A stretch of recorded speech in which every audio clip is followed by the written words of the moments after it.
ನಮ್ಮ ಲಾಸ್ಟ್ ಕ್ಲಾಸ್ನಲ್ಲಿ ಸಮಾಜಶಾಸ್ತ್ರದ ವ್ಯಾಪ್ತಿಯ ಬಗ್ಗೆ ನಾವು ಚರ್ಚೆ ಮಾಡ್ತಾ ಇದ್ವಿ. ಈ ಸಮಾಜಶಾಸ್ತ್ರದ ವ್ಯಾಪ್ತಿಯಲ್ಲಿ ಎರಡು ವೈಚಾರಿಕ ಪಂಥಗಳು ಬೆಳೆದು ಬಂದಿವೆ ಅಂತ ನಾವು ಚರ್ಚೆ ಮಾಡ್ತಾ ಇದ್ವಿ. ಅದರಲ್ಲಿ ಮೊದಲನೆಯ ವೈಚಾರಿಕ ಪಂಥ ಸಾಂಪ್ರದಾಯಿಕ ಪಂಥ ಅಥವಾ ವಿಶೇಷತಾವಾದ ಪಂಥದ ಬಗ್ಗೆ ನಾವು ಚರ್ಚೆಯನ್ನು ಮಾಡ್ತಾ ಇದ್ವಿ. ಅದರಲ್ಲಿ ಕೇವಲ ಈ ಸಾಂಪ್ರದಾಯಿಕ ಪಂಥದ ಮುಖ್ಯಸ್ಥನಾಗಿರುವ ಜಾರ್ಜ್ ಸಿಮೆಲ್ಲನ ಅಭಿಪ್ರಾಯಗಳನ್ನು ಮಾತ್ರ ಚರ್ಚೆ ಮಾಡಿದ್ವಿ. ಉಳಿದವುಗಳನ್ನು ನೆಕ್ಸ್ಟ್ ಕ್ಲಾಸ್ನಲ್ಲಿ ನಾವು ಚರ್ಚೆ ಮಾಡೋಣ ಅಂತ ನಾನು ಹೇಳಿದ್ದೆ. So today we will discuss the views or the opinions of the different sociologists of formalistic or specialistic school of thought. Vierkant is the follower or the profounder of this school of thought.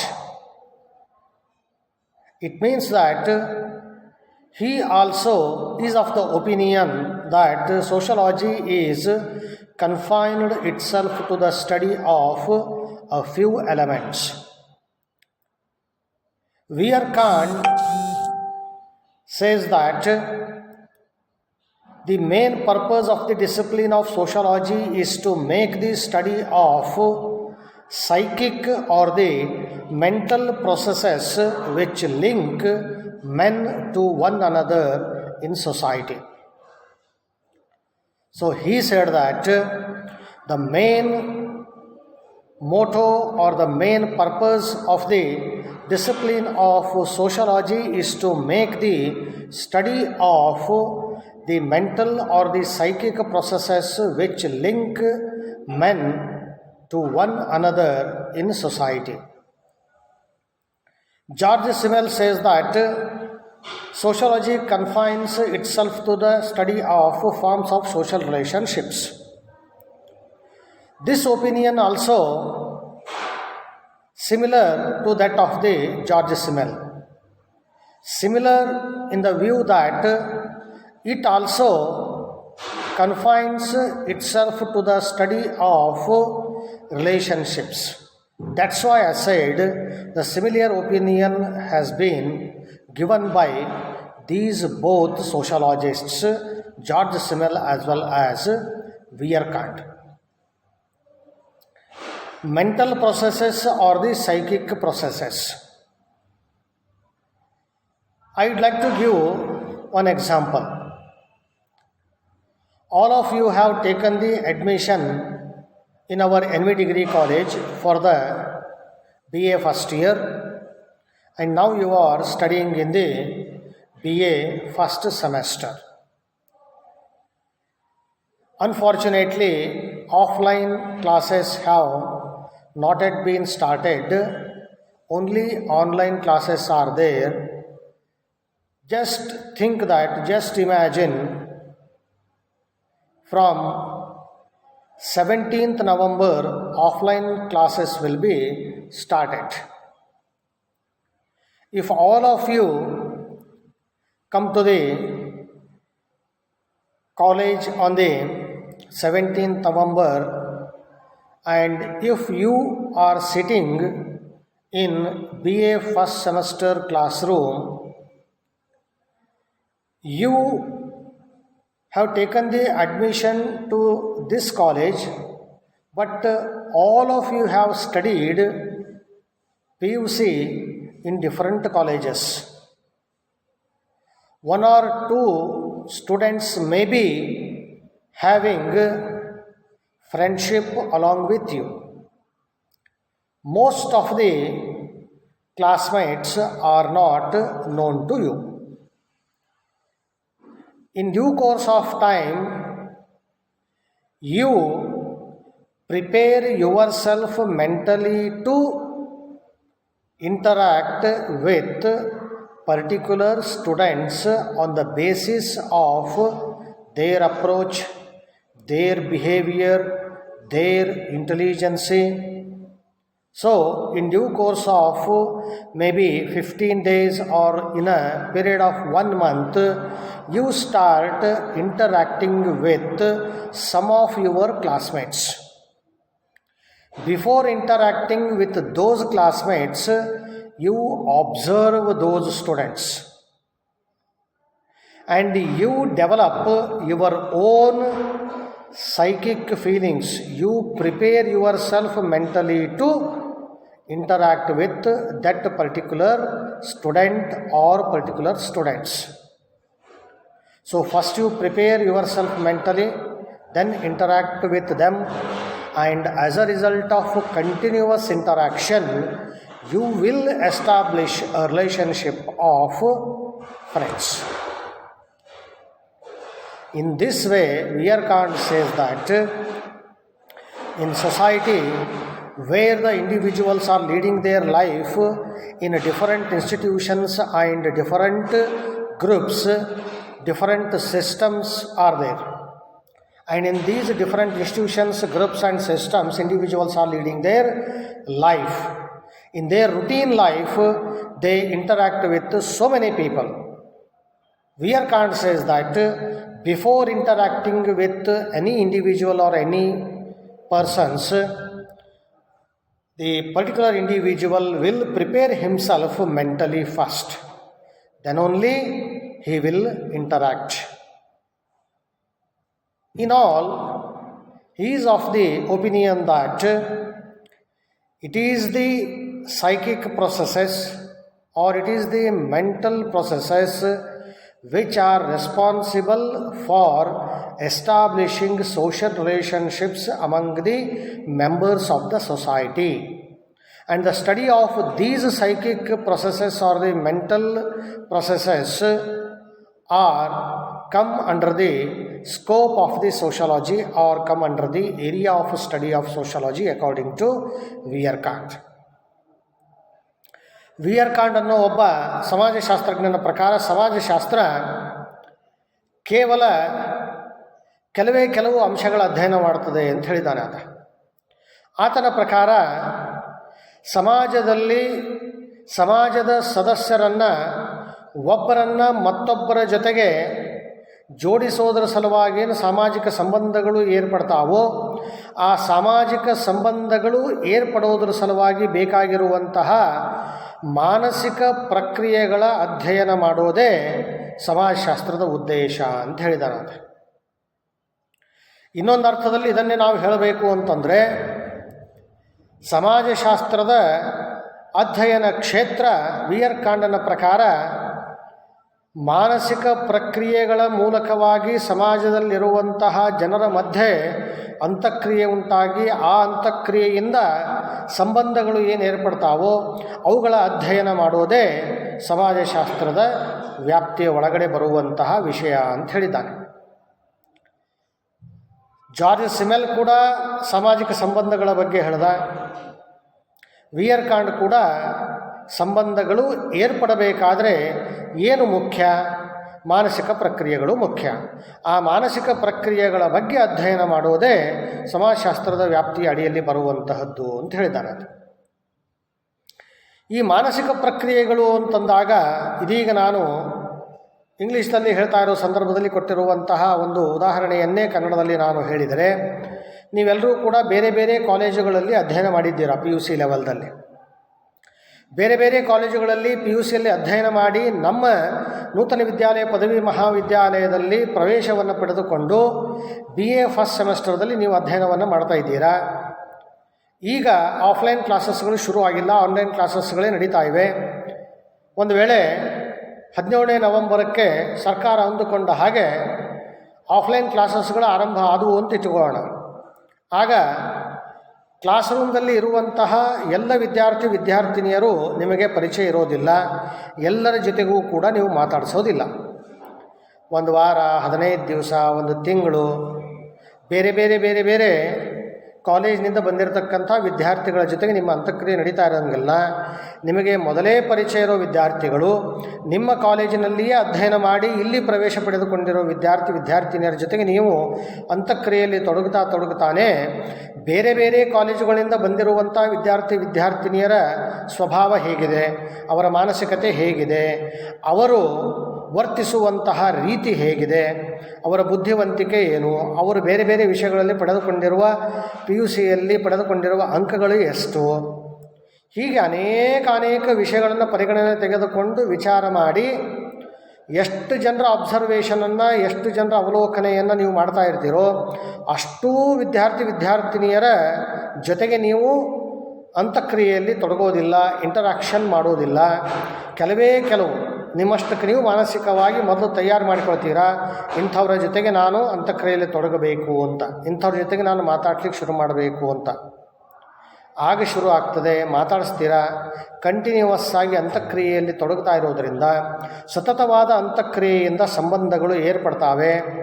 ವಿದ್ಯಾರ್ಥಿ ಜೀವನದಲ್ಲಿ ಏರ್ಪಡುವಂಥ ಸಂಬಂಧ ಅದು ಗೆಳೆತನದ ಸಂಬಂಧ.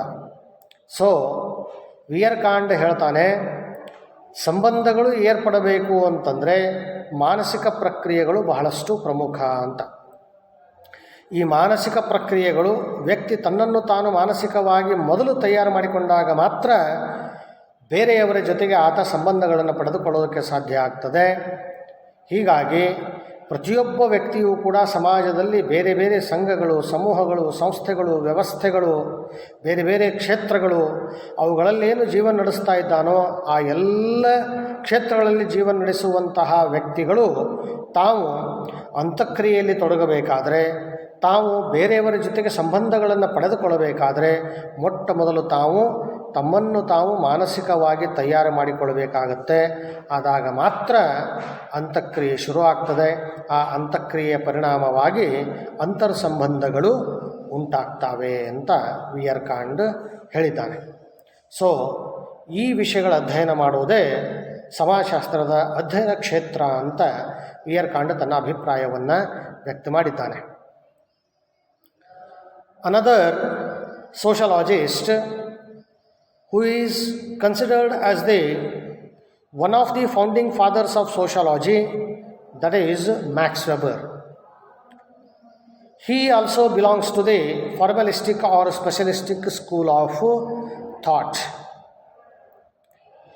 He opines that interpreting or understanding the behavior of individuals in groups is the main purpose of the discipline of sociology. So as far as the scope of sociology is concerned, according to the Max Weber, it is nothing but understanding or interpreting the behavior of individuals in group. Interpretation or understanding of the behavior of individuals in groups. Behavior of individuals undergoes certain changes in groups. Just for example, all of you are sitting in the classroom, you are having a particular subject class. Due to some reason, that subject teacher or the lecturer has not come to the classroom yet, and all of you are talking to each other, jumping in the classroom. You are indulging in different types of the activities because nobody is there to control you. No teacher or a lecturer is in the classroom. Suddenly, when this situation is there in the classroom, some students are talking, some students are jumping, some students are indulging in different types of activities, some students are playing. So if this situation is there in the classroom, and at this point of time suddenly a lecturer enters the classroom, whether your behavior changes or not. Certainly it changes. Certainly the situation will be changed considerably. All the students will take their respective seats, they maintain silence, they maintain discipline in the classroom. So when a teacher was not there in the classroom, behavior was different. At that point of time also, group of students was there in the classroom. When a teacher or a lecturer enters, at that time also, all the group of students are there. But with the entry of a lecturer, situation changes considerably. And when he starts the class, in between, attender or peon comes and he says that principal of the college wants to meet some of the students of the BA first sem class. He will be having the list of students. That list of students will be given to the lecturer. Lecturer will read the list, and those students to whom principal want to meet, those students have to go to the principal chamber. When they started to enter the principal chamber, whether their behavior changes or not. Some of the students may afraid of the situation. They may think that why principal is calling only a few students, in what type of activities we were engaged in earlier. Have I committed any mistake? Have I not maintained discipline in the classroom? So many things come into the mind of the students to whom principal has called. So, when an individual is in the group of students, his behavior is different. When he is in the classroom, his behavior is different. When he is in front of the principal, there also group of members will be there. Principal will be there in the chamber. Some of the senior lecturers or the professors will be there in the chamber. Different employees of the college will also be there in the chamber. So, Max Weber says that understanding the behavior of individuals in groups is the main purpose of the discipline of sociology, and he confines the scope of sociology to the study of this only. ಸಮಾಜಶಾಸ್ತ್ರದ ಸಂಸ್ಥಾಪಕ ಪಿತಾಮಹರುಗಳಲ್ಲಿ ಒಬ್ಬನಾಗಿರುವಂತಹ Max Weber ತಾನು ಸಮಾಜಶಾಸ್ತ್ರದ ವ್ಯಾಪ್ತಿಯ ಬಗ್ಗೆ ಹೇಳ್ತಾ ಇರೋ ಸಂದರ್ಭದಲ್ಲಿ ಆತ ಕೊಟ್ಟಿರುವಂತಹ ಅಭಿಪ್ರಾಯ ಏನು ಅಂತಂದರೆ, ಸಮೂಹಗಳಲ್ಲಿ ವ್ಯಕ್ತಿಯ ವರ್ತನೆ ಹೇಗಿರ್ತದೆ ಅನ್ನೋದನ್ನು ಅರ್ಥೈಸಿಕೊಳ್ಳೋದು, ಅದರ ವಿಶ್ಲೇಷಣೆಯನ್ನೇ ಮಾಡೋದೇ ಸಮಾಜಶಾಸ್ತ್ರದ ಮುಖ್ಯ ಉದ್ದೇಶ ಅಂತ ಹೇಳಿದ್ದಾನೆ. ಹಾಗೂ ಸಮಾಜಶಾಸ್ತ್ರದ ವ್ಯಾಪ್ತಿ ಅಂದರೆ ಈ ವಿಷಯದ ಅಧ್ಯಯನ ಮಾಡುವುದು ಅಂತ ಈತ ಹೇಳಿದ್ದಾನೆ. ಸಮೂಹಗಳಲ್ಲಿ ವ್ಯಕ್ತಿಗಳ ವರ್ತನೆಯನ್ನು ಅರ್ಥೈಸಿಕೊಳ್ಳೋದು. ಪ್ರತಿಯೊಬ್ಬ ವ್ಯಕ್ತಿಯ ವರ್ತನೆ ಒಂದೊಂದು ಸಮೂಹದಲ್ಲಿ ಒಂದೊಂದು ರೀತಿಯಾಗಿರ್ತದೆ. ಒಂದು ಕ್ಲಾಸ್ ರೂಮ್ದಲ್ಲಿ ಎಲ್ಲ ವಿದ್ಯಾರ್ಥಿಗಳು ಕೂತಿದ್ದಾರೆ, ಯಾವ ಲೆಕ್ಚರೂ ಬಂದಿಲ್ಲ, ಯಾರ ಪೀರಿಯಡ್ದವರು ಬಂದಿಲ್ಲ ಅಂತಂದಾಗ ಕೆಲವರು ಮಾತಾಡ್ತಿರ್ತಾರೆ, ಕೆಲವರು ಚೀರಾಡ್ತಿರ್ತಾರೆ, ಕೆಲವರು ತಮ್ಮಲ್ಲೇ ಏನೋ ಚುಕ್ಕಿ ಆಟ ಆಡ್ತಿರ್ತಾರೆ, ಯಾವುದೇದೋ ರೀತಿ ಆಟಗಳನ್ನು ಆಡ್ತಿರ್ತಾರೆ. ಒಮ್ಮೆಲೇ ಒಬ್ಬ ಲೆಕ್ಚರರ್ ಒಳಗಡೆ ಬಂದುಬಿಟ್ರೆ ಆಗ ಎಲ್ಲ ವಿದ್ಯಾರ್ಥಿಗಳ ವರ್ತನೆಯಲ್ಲಿ ಬದಲಾವಣೆ ನೋಡ್ತೀವಿ. ಇದಕ್ಕೆ ಮ್ಯಾಕ್ಸ್ ವೆಬರ್ ಒಂದು ಉದಾಹರಣೆಯನ್ನು ಕೊಟ್ಟಿದ್ದಾನೆ. ಆತ ಒಂದು ಸ್ಟ್ರೈಕಿನ ಉದಾಹರಣೆಯನ್ನು ಕೊಟ್ಟಿದ್ದಾನೆ. ಸ್ಟ್ರೈಕು ಅನೇಕ ನಡೀತಾವೆ. ಆ ಸ್ಟ್ರೈಕ್ಗಳಲ್ಲಿ ಭಾಗಿಯಾಗಿರುವಂಥವರ ವರ್ತನೆ ಹೇಗಿರ್ತದೆ, ಹೇಗೆ ಬದಲಾಗ್ತದೆ ಅಂತನ್ನೋದು. ಆತ ಕೊಟ್ಟಿರುವ ಉದಾಹರಣೆ ಸ್ಟ್ರೈಕ್ದಾದರೂ ಕೂಡ ಆ ಸ್ಟ್ರೈಕ್ದಲ್ಲಿ ಭಾಗಿಯಾಗುವಂತಹ ಒಬ್ಬ ವ್ಯಕ್ತಿ ಯಾವ ಒಂದು ರಸ್ತೆಯ ಎದುರುಗಡೆನೇ ಆತ ಹೋಗ್ತಾ ಇರ್ತಾನೋ, ಯಾವ ರಸ್ತೆಯಲ್ಲಿ ಆತ ಈ ಸ್ಟ್ರೈಕ್ದಲ್ಲಿ ಹೋಗ್ತಾ ಇರ್ತಾನೋ ಅದೇ ರಸ್ತೆಯಲ್ಲಿ ಈತ ಅದಕ್ಕಿಂತಲೂ ಮುಂಚಿತವಾಗಿ ಸ್ಟ್ರೈಕ್ದಲ್ಲಿ ಭಾಗಿಯಾಗಿ ಆ ರಸ್ತೆಯಲ್ಲಿ ಹೋಗೋದಕ್ಕಿಂತಲೂ ಮುಂಚಿತವಾಗಿ ಆ ರಸ್ತೆಯಲ್ಲಿರುವ ಒಂದು ಶಾಪಿಗೆ ಆತ ಹೋಗಿರ್ತಾನೆ ಏನೋ ಖರೀದಿ ಮಾಡಬೇಕು ಅಂಥೇಳಿ.